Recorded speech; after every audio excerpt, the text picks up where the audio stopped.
السلام عليكم ورحمة الله وبركاته. أهلا وسهلا بأحلى متابعين. النهاردة إن شاء الله جايين بفكرة جديدة. إيه هي الفكرة الجديدة؟ فكرة 50 جنيه منظفات الشهر كله بدل من 200 جنيه. إيه الكلام ده؟ ده اللي هنشوفه إن شاء الله مع بعض في الفيديو. نبدأ بسم الله وما توفيقي إلا بالله. طبعا أول حاجة ده ملهاش أي علاقة ولا ب50 ولا بأي حاجة. ده عبارة عن تمن سلك مواعين اللي هو الناعم. آه تمنه دلوقتي بقى 6 جنيه. بحب اقطعه قطع بس طبعا من باب توفير الوقت. لما تعوزيه بقى ما تقعديش بقى لسه فين المقص واقص قطعه وكده، لا تسحبي قطعه بقطعه على قد استخدامك. هنا الكلور موجود عند اي محل منظفات بثلاث تركيزات. التركيز الخفيف خالص اللي انت بتجيبيه تستخدميه على طول، او التركيز اللي قدامك اسمه التركيز الحامي، وفي اللي هو المركز، يقول لك كلور مركز عالي. طب ايه الفرق بين كل دولت؟ فصاحب المحل قال لي الخفيف تستعمليه على طول، اما الحامي بيتحل بحوالي لتر ونص ميه، بس انا الصراحه كنت عايزاه تقيل شويه فحليته بلتر واحد. اللتر منه ب5 جنيه. وفر معايا قد ايه كده؟ انا واقف عليا لتر الكلور ب2 جنيه ونص. ولو جبتي كمان المركز اكتر بيتحل ب3 لتر من المية، هيبقى معاكي 4 لتر من الكلور. طبعا هتجيبي على حسب استخدامك.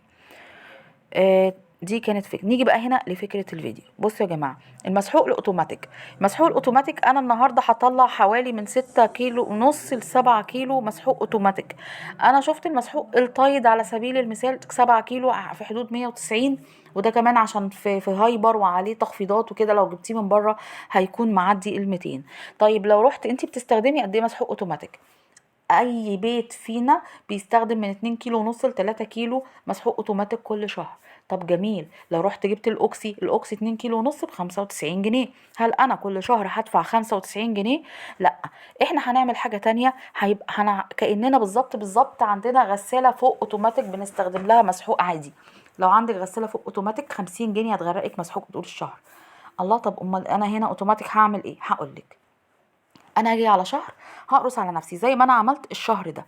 رحت جبت زي ما انتم شايفين مكتوب قدامكم بالظبط. الحاجات كلفتني 145 جنيه. خلطتها مع بعض. طيب الكمية دي هتكفيني قد ايه؟ هتكفيني من شهرين ل3. طب لو حد قال لي لا ده انا بغسل كتير قوي والكمية دي ما تكفينيش الا شهرين وبس، مفيش مشكلة. معنى ذلك انك انت ان شاء الله على الشهر الثالث هتلاقي نفسك محتاجة تشتري مسحوق. طب انا الشهر ده عملت كده، هاجي الشهر الجاي هشيل 50 جنيه، الشهر اللي بعده هشيل 50 تانية، هاجي على الشهر التالت ان شاء الله اللي هبدأ اجيب فيه هلاقي نفسي محتاجة مش اكتر من ال50 جنيه وبس علشان خاطر اشتري. تمام؟ فهمتوا هنا الفكرة؟ يبقى انا جبت ايه؟ جبت بال150 دول، بقيت ال50 التانيين. طب انتي قلتي 200، لسه هنتكلم في حاجات تانية. تمام، يبقى احنا كده هنا كانت الفكرة بتاعتي. ضفت بس معاكم هنا زهرة. الكمية دي انا اخدتها، هاخد لي حوالي 2 كيلو كده على جنب. دول الابيض عشان خاطر يبقى متزهر. فانا خدت ليه فصلته؟ لان انا لسه هجيب له كلور باودر ابيض. دي اضافه يا جماعه من عندي، لو انتوا حابين طبعا خارج الميزانيه اللي انا بتكلم فيها. او في حاجه اسمها الزهره البيضاء او البودره البيضاء اللي كنا بنستخدموها في الغاليه زمان، بتتباع عند اي حد بتاع منظفات زي ما انتم شايفين على الميزان كده. بس الزيرو اللي على اليمين خالص طاير في حادثه، فما علينا. دول 2 كيلو بالظبط. فالابيض برضو يتحط له شويه اضافات كده عشان يزهزه معانا. طبعا انتي بتحاولي الابيض تخليه مره واحده في الاسبوع، تلميه كله مره واحده، برضو ده هيوفر معاكي.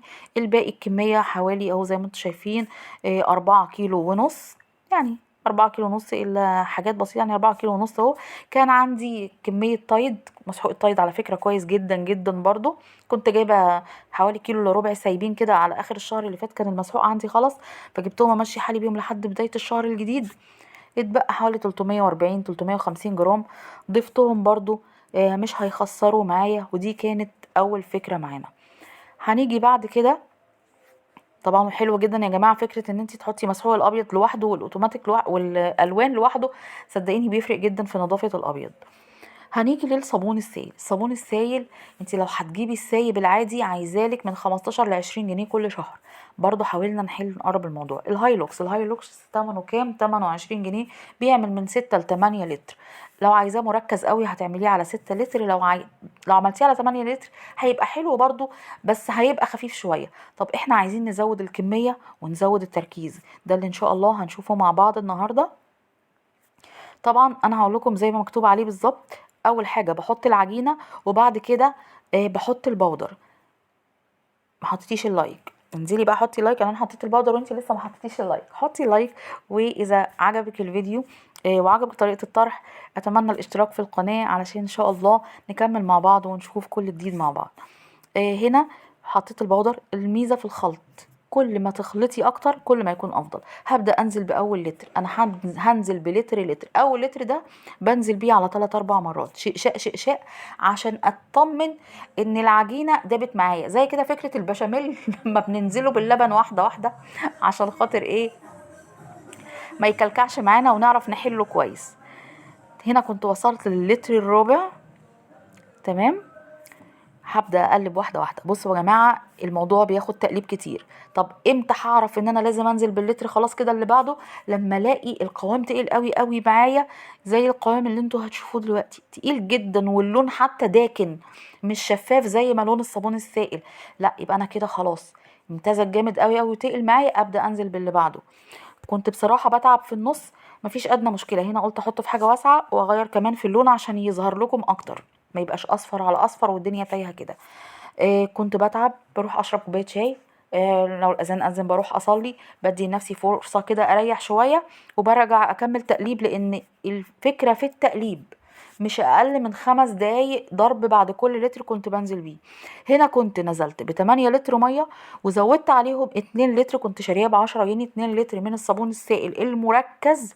رحت قلت له عايزاه يكون تقيل بس عايزاه يكون اصفر عشان يكون نفس اللون. وبرضو بفضل اكمل تقليب.